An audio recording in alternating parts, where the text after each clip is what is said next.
বুকের মধ্যে এতটা গভীর ক্ষত নিয়েও বেঁচে থাকা যায়। আমাদের সমাজের কত মানুষ এভাবে বেঁচে আছে, অথচ তাদের সাথে দেখা হলেই যখন আমরা জিজ্ঞেস করি কেমন আছেন, ঠোঁটের কোণে নকল একটি হাসি দিয়ে বলে এই তো বেশ ভালো আছি, অথচ তাদের ভেতরটা অন্তঃসারশূন্য হয়ে গেছে।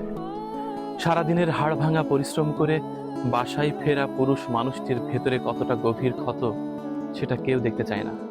শুধুমাত্র পরিবারের মানুষ তাদের প্রাপ্যটুকুই বুঝে নেয়, শুধুমাত্র দায়িত্ব সম্পর্কে সচেতন করে দেয়। আরো বেশি কাজ করতে হবে, আরো বেশি ছুটতে হবে। কত নারী মেকআপের আস্তরণে ভেতরের গভীর ক্ষত লুকিয়ে রাখে, সেটা শহরের সোডিয়াম লাইটের আলোয় কখনো বোঝা যায় না। সেটা বুঝতে হলে তার হৃদয়ের কাছে কান পাততে হবে, শোনা যাবে ভেতরে কত হাহাকার। এই গাছটি দেখে মনে হলো মানুষের জীবনটা এরকম। অনেক মানুষের ভেতরে গভীর ক্ষত, কিচ্ছু নেই, অনেক আগেই অন্তঃসারশূন্য হয়ে গেছে, তবু দিব্যি বেঁচে আছে। আর শুধুমাত্র বেঁচে আছি এই স্বীকৃতি নেবার জন্যই এখনো পর্যন্ত মাথা উঁচু করে সবুজ ডালপালা গজায়। মানুষ তার পোশাক পরে, পারফিউম লাগিয়ে বাইরে বের হয়। যদি মনে করেন ভেতরটা ঠিকঠাক আছে, তাহলে সত্যি ভুল। উপরের দৃশ্য দেখে কখনো ভেতরটা কল্পনা করা যায় না।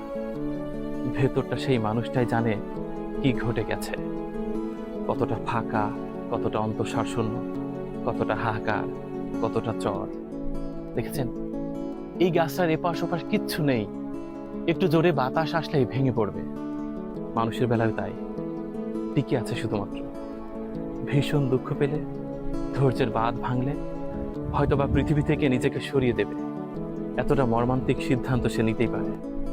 এই গাছটি দেখে সত্যি আফসোস হলো, কত পুরুষ কত নারীর জীবন ঠিক এরকম, সে খবর কে রাখে? চার দেয়ালের মধ্যে কত নারী গুমরে গুমরে কাঁদছে, সেটাও কি কেউ খবর রাখে? কত পুরুষ দায়িত্ব পালন করতে করতে ভেতরটা এভাবে নষ্ট করে ফেলেছে, সে খবরই বা কজন রাখে? আমরা শুধুমাত্র বাইরে দেখি, বাইরে দেখেই বলি বেশ তো ভালো আছেন,